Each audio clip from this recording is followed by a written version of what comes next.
Hello, welcome to Taxpayer Alert. This program is going to be more interesting than all the other programs. Well, let's hope so. Our guest is our County Administrator, Tim Lutz. Tim, welcome. Thank you, Al. Nice to be back. All right. Yeah, this is the second time you've been on our show, and you're just amazing because when we come across problems in government all the time, and 90% of the time is not really a problem. We just don't understand it. And so it was discussed, I think, at the last board meeting by some of the people with the association and are close to us that how good a job you're doing. And so I had to run over and tell you because I'm sure that people don't do that very often. And I'm sure you find out what problems are, but very seldom you get a compliment on doing a good job. I know, even on TV too. Yeah. It's nice to hear. You're right. I think in government, we seldom are focused on the problems, what we're trying to solve, and make what we feel are the best decisions or recommendations for the board to make a policy choice. And it's nice to hear feedback. I've certainly been thrilled to be in this community. Everyone's been really welcoming and supportive, and that makes all the difference, I think, is people working together, collaborative, and that's something that I'm working hard to emphasize across all the departments, that we need to work better together. Yeah, I notice you seem to be a very good listener. You when somebody says something, you could repeat it back verbatim what they said, because you're paying very much attention to what they're saying, and then you take off from there, and that clarifies the issues, and there's no misunderstanding of what's meant and what's been said. And I guess that's number one in communication, is to listen. Mm-hmm. And you're right. Seldom, I think, people appreciate the value of quiet listening. You know, I think sometimes us quieter people get the bad rap of we're not paying attention because we're quiet or right. We're processing. But a lot of times it's just that, is listening, thinking, and trying to understand. I understand. Well, looking at all the things on our plate for this half hour, one of them is construction happening on a campus, mm-hmm. and so this is going on. Give us a little insight on that.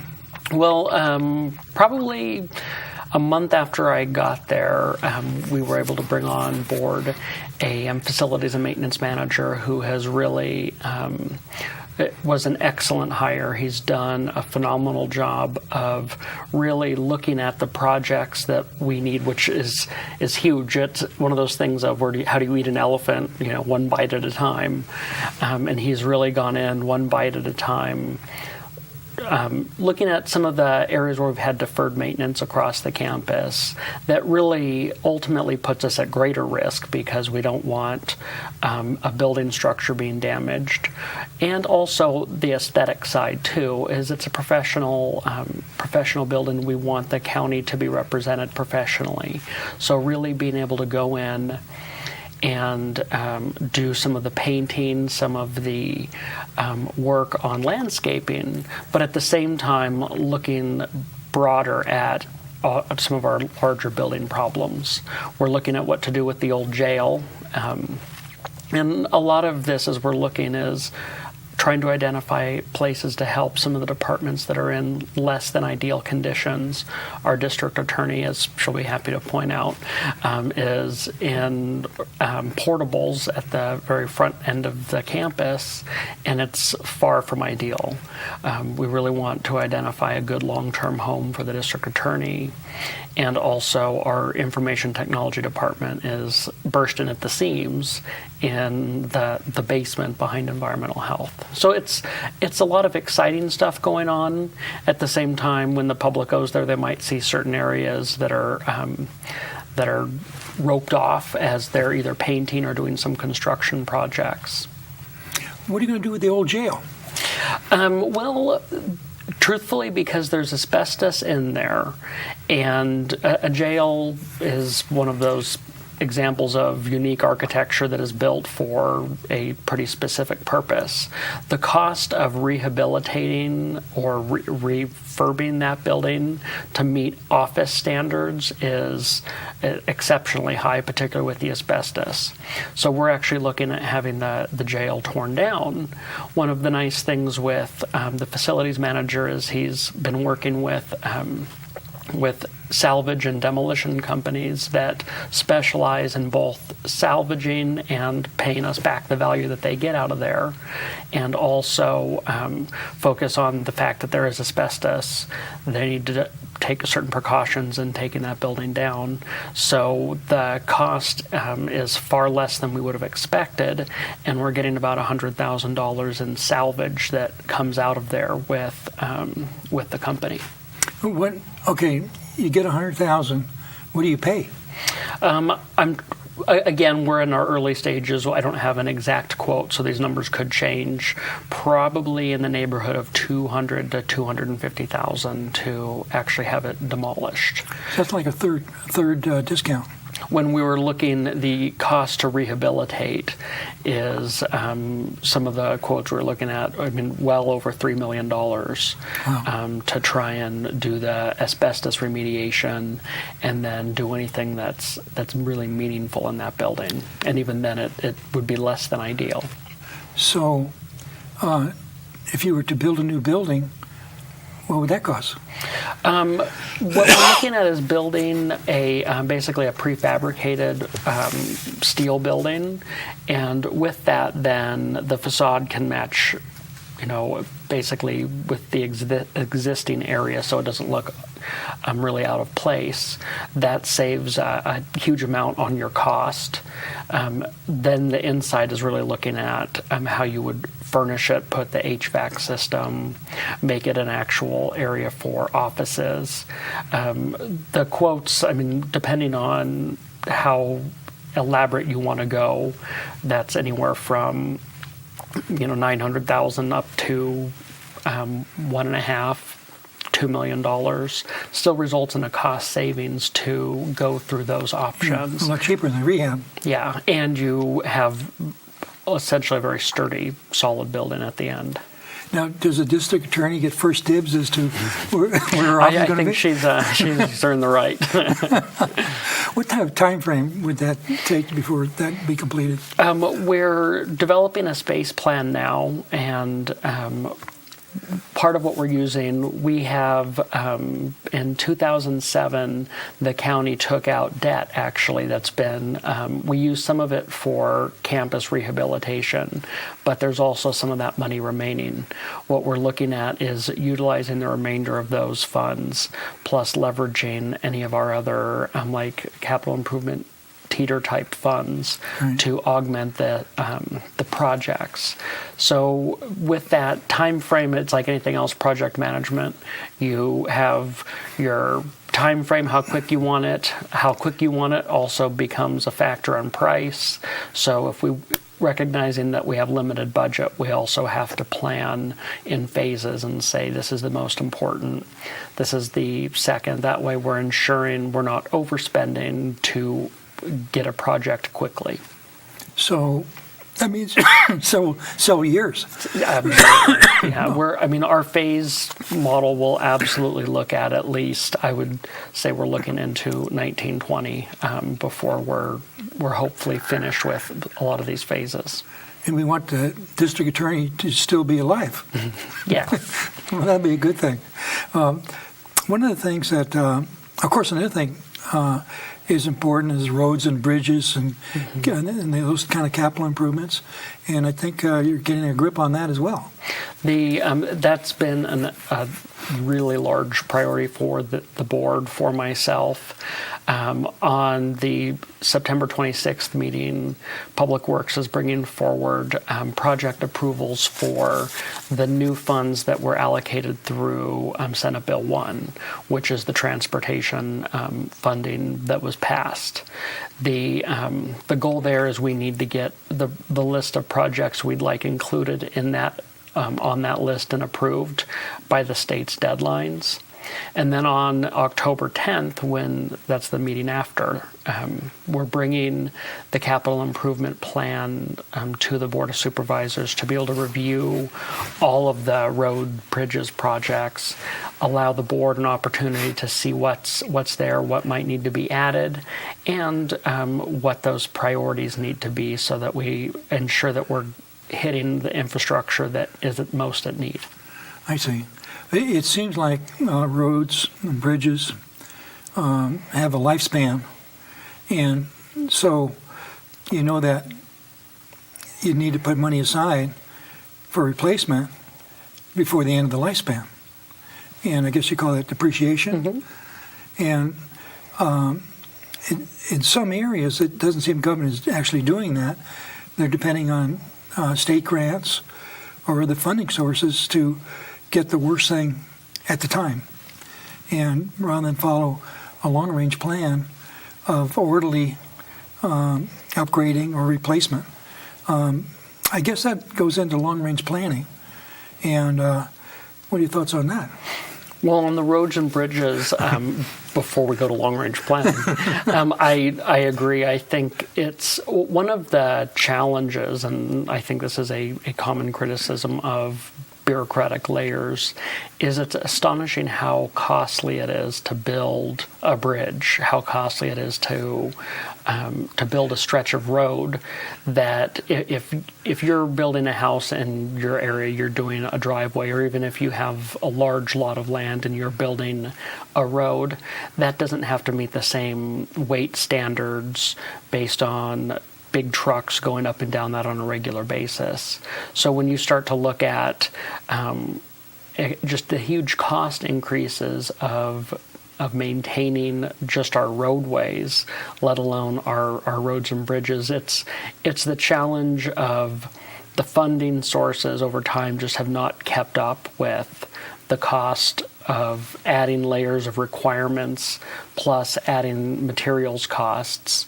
And so it does become a losing game where you're chasing less and less money to be able to set aside because it's being eaten by necessary road repairs. Right. So it's the blessing and the curse. I personally am not a fan of SB1 for the mere fact of the large increase in the gas tax, the large increase in vehicle license fees. But I think that ended up being the state's compromise to what has been a problem with our roads for quite a long time, and it certainly goes well beyond Calaveras. Most every county that you talk to is having the same types of issues with their roadways and just not enough funds to repair them unless there's a specific voter-approved initiative to provide additional funds, which at least then you can look at it where you know it's going to the locals, you know that the local populace was able to vote on it and approve it versus areas that, like this gas tax and VLF, where it goes up to the state first and then the state doles it back out. So it's unfortunate that this seems to be the heavy hammer approach that the state's taken. But the reason for it is a legitimate issue with there's just not enough money to fix all the roads. What could be done to correct that situation? What could be done? What we could do differently that would solve that problem? On the money for the roads? Yeah. Well, in theory, SB1 is actually starting to address that. It's just a costly hit to most of our residents' wallets at the gas pump and also when they pay their vehicle license fees, which is one of the reasons that if we have to live under this structure, my priority is make sure that we as a county are leveraging all of the opportunities available to us for both. There's an allocation formula within SB1 where we automatically receive dollars, and then there's a grant component that you go after on a competitive basis like you would any other grant. And certainly I would hope that we're looking at and we'll be putting in some grant submissions to try and go after some of those competitive funds too. It means you have to be in pain to get the money. Yes. The worse off you are, the better chance of getting the money. I don't know if it's the worse off. Truthfully, what I think the problem that's going to hurt us is the more money that a county is willing to put in as match, the more likely you are to get it. That's what a lot of these competitive funds look at. So what happens is they end up going to the larger cities that put in a lot of general fund match because they have more general fund match. Right. We just don't have the general fund locally to be able to provide that level of match.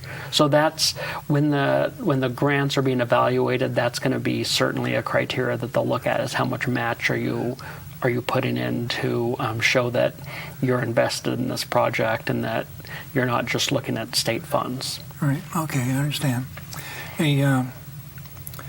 So in long-range planning, you attended a 2-day conference on communications, but also it involved planning. And what is you're now implementing some of the ideas that were learned there, and what's happening? Well, we did have in August the 2-day workshop for the Board of Supervisors, and it also had department heads that were able to come in on that second day. And while we did talk about, particularly on that first day, a lot about communication across the board, communication with the department heads, with the goal of just providing additional support to everybody as we're working, new Board of Supervisors still getting accustomed to working together as a board, a governing body. That second day really was a valuable day where the department heads were able to sit down with the supervisors and really start to talk about where do we want to go? Where do we want to see this county in the next 5-10 years? Because ultimately that's what we need to be aiming for is you need to understand or know where you're going. Right. And so that really developed a foundation for the next step, which is actually bringing back a strategic plan to the Board of Supervisors. So there's a committee that's comprised of department heads that is led by me that is then looking at what all of the individual groups from that 2-day workshop put forward as priorities. What are the things that are important to this community? And then from that, it starts to meld into a strategic plan for the county. That's important because then when the board's looking at requests from departments for funding, when they're looking at new projects, it gives them a lens to really look at does this align with where we want to go? Does this align with our priorities? And it really provides a roadmap and crucial feedback for departments of this is where we want to focus. This is what the policy-making body of the county has indicated they want to see.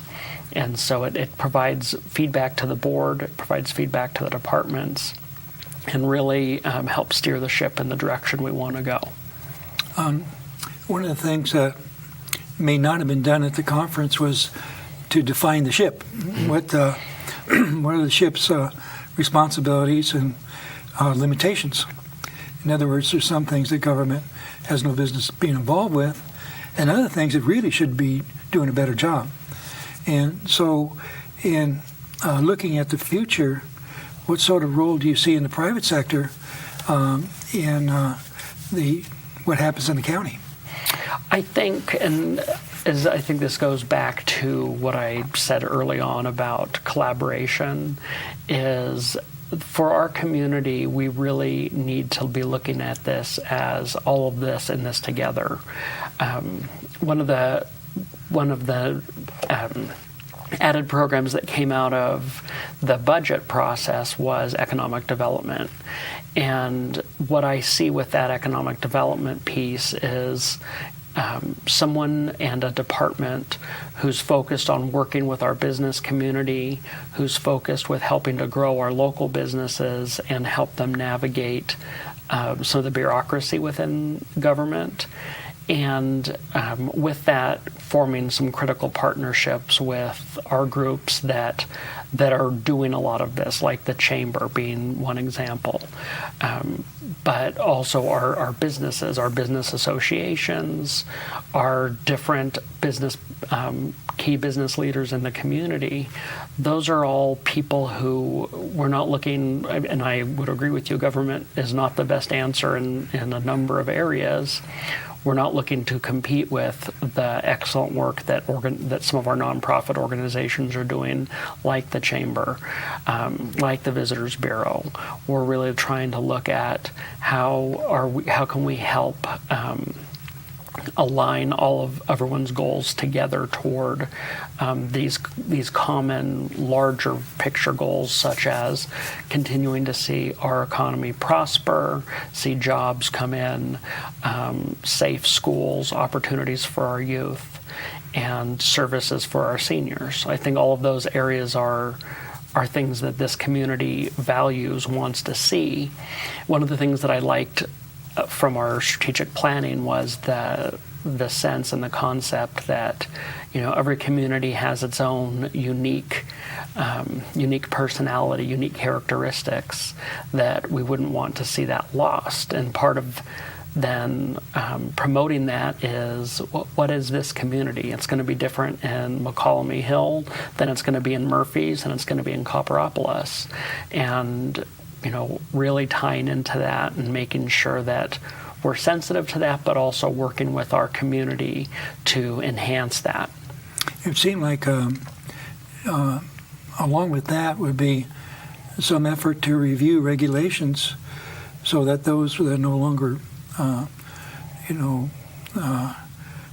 functioning properly or actually hurting the economy could be changed or eliminated, and then remove barriers to economic development, regulatory barriers.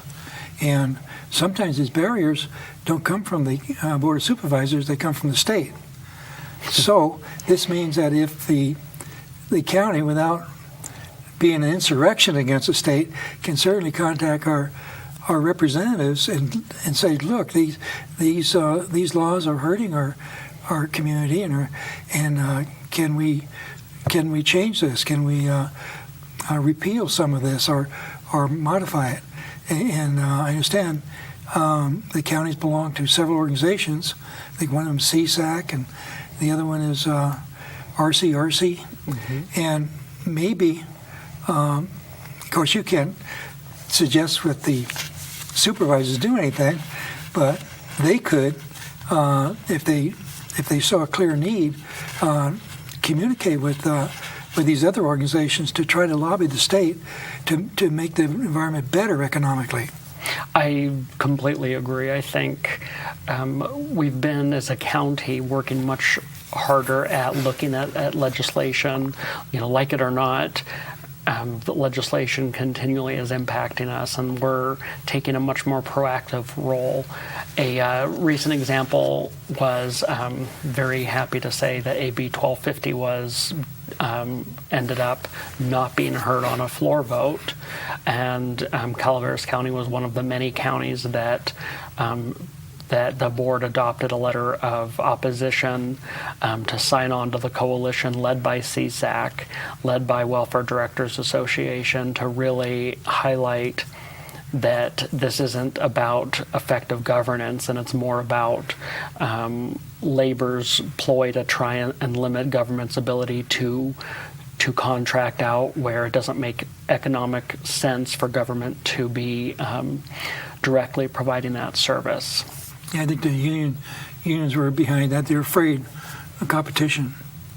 Well, and it's hard because I think my feeling is that really should be a local decision of the unique characteristics. It's hard to say is, in this area it would be really difficult for us to directly oversee our trash service, for instance, just by nature of of the rural area and how many customers we have, whereas if you have a company that has other resources that they can leverage across multiple systems, it's more cost effective. Having that locally here might be very different than what trash service in a city might look like, where maybe you can't afford to do it directly. So I think it needs to stay with the locals and being able to make those decisions as a community, as the Board of Supervisors, being able to look at those individual circumstances. That could apply to transportation. Mm-hmm. Absolutely. There's a new internet-based company that allows individuals to earn money, taking people back and forth and getting paid through a computer. There were a few of them, and not too new anymore. Well, anyway, but, yes. So it doesn't stretch the imagination very far to see that this could, instead of being a 4-seater, could be a 6-seater or an 8-seater, or maybe even a small bus if there's enough interest, and with actually government not being involved. And anyway, that's exciting to think about. Now, one of the things that you were talking about is economic development. Years ago, over 20 years ago, I was a director in the Tuolumne County Chamber of Commerce, and I was chairman of its first economic development committee. And so we learned everything of what not to do, and then also we had some successes. And so economic development, there's 2 approaches to it that I could see. And one approach is for the federal government to provide the direction and the philosophy and funding to bring money into the community to sponsor various projects, and this is being done now.